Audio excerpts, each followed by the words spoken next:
வணக்கம். I am Dr. Jayashree, Divisional Medical Officer, Madurai Division. இந்த விழிப்புணர்வு வீடியோ எதை பற்றி அப்படின்னா ஹீட்.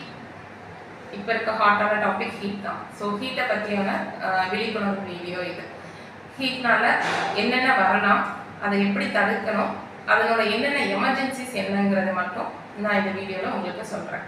ஹீட்டில் பார்த்தீங்கன்னா மைனர் இல்னஸ், மேஜர் இல்னஸ்னு ரெண்டு விதமாக நம்ம பிரிப்போம். இதில் மேஜர் இல்னஸ் என்னென்ன அப்படின்னு பார்க்கும்போது heat exhaustion, heat injury, exhaustion heat stroke. So heat exhaustion அப்படின்னா வெப்பத்தினால வர்ற பெரும் சோர்வு. ஸோ இது நம்ம எல்லாருமே இதை நம்ம எக்ஸ்பீரியன்ஸ் பண்ணுறோம். இந்த காலகட்டத்தில் இன்னைக்கு நம்மளோட டெம்பரேச்சர் எல்லாமே எபோ 40 போயிடுச்சு, 40 டிகிரி செல்சியஸ் போயிருக்கு. ஸோ நம்ம இது எல்லார்கிட்டையுமே இருக்குது. ரொம்ப டயர்டாக ஃபீல் பண்ணுறது, ஒரு படபடப்பு, லைட்டாக ஒரு மயக்கம், வாந்தி, தலை சுத்து, வயிறு வலி, இல்லை எதுவுமே சாப்பிட முடியாமல் இருக்கிறது, ரொம்ப தாகம் எடுக்கிறது, அதிகப்படியான வேர்வை, நம்மளோட உடம்புல அரிப்பு, இல்லை சின்ன சின்ன கொசுக்கடி மாதிரி வர்ற சின்ன ரேஷஸ், இது எல்லாமே இருக்குது. டயரியா எல்லாமே வரலாம். இதில் வந்து கிராம்ப்ஸ்ன்னு சொல்லுவோம், மசில் கிராம்ப்ஸ், தசப்பிடிப்பு அப்படின்னு சொல்கிறது. இதுவும் இதில் வர்றது தான். நெக்ஸ்ட் பார்த்தீங்கன்னா ஹீட் இன்ஜுரி.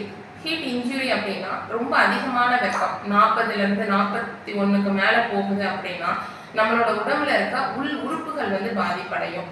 இதில் நமக்கு மூளை நரம்பியலோட இன்வால்மெண்ட் இருக்காது. ஒன்லி நம்மளோட ரொம்ப தண்ணியோ, நம்ம உடம்பு தண்ணி இல்லாமல் வறட்சினாலேயோ, இந்த வெயில் அதிகமாக இருக்கிறதுனாலையோ, ஸ்வெட்டிங் அதிகமாக இருக்கிறதுனால நம்மளோட உடம்புல இருக்க சில உறுப்புகள் பாதிப்படையும். கிட்னி பாதிப்போ அந்த மாதிரி பாதிப்புகள் வரலாம். இதை நம்ம வந்து ஹீட் இன்ஜுரிஸ்ன்னு சொல்லுவோம். எக்ஸாஸ்டல் ஹீட் ஸ்ட்ரோக் அப்படின்னா இதில் வந்து நம்மளோட உறுப்புகளும் பாதிப்படையும், ப்ளஸ் நம்மளோட மூளை நரம்பியலோட இன்வால்மெண்ட்டும் இருக்கும். இந்த ரெண்டுமே இருந்தது அப்படின்னா எக்ஸாஸ்டல் ஹீட் ஸ்ட்ரோக். இதோட சிம்டம்ஸ் என்ன அப்படின்னு பார்த்தீங்கன்னா ரொம்ப இரிட்டபிள் ஆகிறது, எரிச்சல் படுறது, எப்பொழுதுமே ஒரு கன்ஃபியூஷன் ஸ்டேட்லேயே இருக்கிறது, இல்லை சில பேருக்கு வந்து ஷீசஸ் வெட்டு வர்றது, கை கால் இழுக்கிறது, இந்த மாதிரி பிரச்சனைகள் எல்லாமே வரும். மயக்கம், இது எல்லாமே இருக்கும். ஸோ இந்த மூணுமே வந்து எக்ஸாஸ்டல் ஹீட் ஸ்ட்ரோக் தான் ரொம்ப அதிகப்படியான ஒன்று.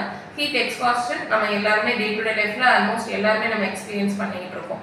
இதை நம்ம என்ன பண்ணலாம், சப்போஸ் இது நம்ம ஒர்க் ஸ்பேஸில் ஒருத்தருக்கு இந்த பிரச்சனை வந்தால் அதை இம்மீடியட்டாக எப்படி அட்டென்ட் பண்ணுறதுங்கிறத மட்டும் இப்போ நம்ம பார்ப்போம்.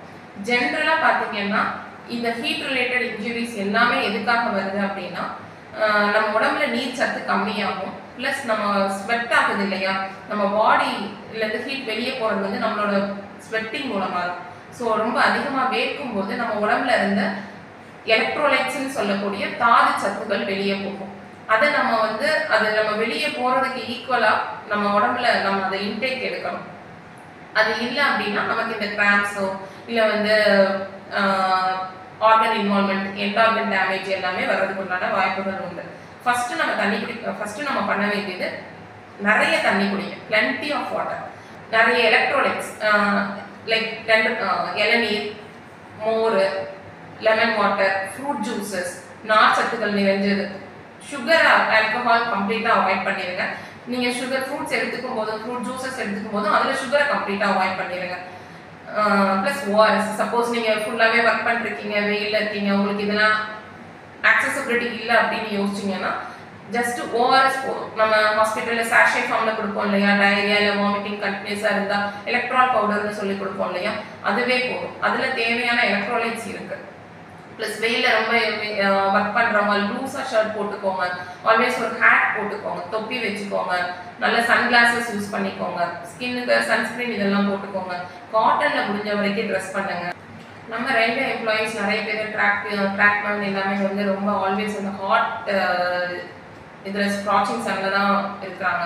ஸோ அவங்க எல்லாருமே அடிக்குவேட்டாக வாட்டர் நல்லாவே தண்ணி குடிங்க. ஓஆர்எஸ் பவுடர் கம்ப்ளீட்டாக கையில் ஒன்று வச்சுருங்க. லைட்டாக ரொம்ப தலை சுற்றுற மாதிரியோ இல்லை ஒரு மாதிரி மயக்கம் வருது, ரொம்ப வேர்க்குது அப்படின்னாவே இம்மீடியட்டாக ஒரு ஓஆர்எஸ் நீங்களே போட்டு அந்த வாட்டரில் மிக்ஸ் பண்ணி நீங்கள் நல்லா அடிக்குவேட்டாக தண்ணி குடிங்க. சப்போஸ் ஒரு ஒர்க் பிளேஸில் யாரோ ஒருத்தர் ரொம்ப வெயிலில் நின்று ஒரு 2 hours ஒர்க் பண்ணி மயக்கம் ஆகிட்டாருன்னா என்ன பண்ணணும் அப்படின்னா கூல் ஃபர்ஸ்ட், டிரான்ஸ்போர்ட் செகண்ட். இதுதான் வந்து இதோட ஸ்ட்ராட்டஜி. ஃபர்ஸ்ட் அந்த பர்சனை இம்மீடியட்டா ஒரு நிழலான இடத்துக்கு கூப்பிட்டு போயிட்டு ஃபீல்ட் சைட் கூலிங்னு இருக்கு, ஒரு மெஷர்ஸ் இருக்கு. பட் நம்ம எல்லாம் ஒர்க் பண்ற இடத்துல நமக்கு அந்த ஐஸ் டப் இது எல்லாமே அவைலபிலிட்டி இருக்குமான்னு எனக்கு தெரியல. இருந்தது அப்படின்னா ஐஸ் வாட்டர்ல நல்லா ஃபுல்லாவே தலையும் கழுத்துக்கு மேல இருக்க பகுதியை மட்டும் விட்டுட்டு நீங்க அந்த ஐஸ் டப்ல ஃபுல்லாவே பாடியை ஒரு 10 மினிட்ஸ் உள்ள வைக்கிறது நல்லது. இல்லை நமக்கு ஐஸ் டப்ல இல்லை அதுவுமே மெல்ட் ஆயிடுச்சு அப்படிங்கிற பட்சத்தில் ஜஸ்ட் ஒரு டேப் வாட்டர்ல ஒரு 15 to 20 மினிட்ஸ் திறந்து ஒரு ஓஸ் வச்சோ ஒரு ஷவர் வச்சு உட்கார வச்சுருங்க. அதுக்கப்புறம் நம்ம டிரான்ஸ்போர்ட் பண்ணுங்க. சப்போஸ் பேஷண்ட்டுக்கு ஏதோ கோமார்பிடிட்டிஸ் இருக்கு, அவருக்கு எப்பவுமே பிரச்சனை இருக்கு, சில டேப்லெட்ஸ் போட்டுட்டு இருக்காரு தெரியாது அப்படின்னா இம்மீடியட்டா ஷிஃப்ட் பண்ணிடுங்க. இந்த விழிப்புணர்வு வீடியோ மூலமா இந்த கோடைக்கால பிரச்சனைகளை நம்ம எதிர்கொள்வோம். Stay safe, stay hydrated. Thank you.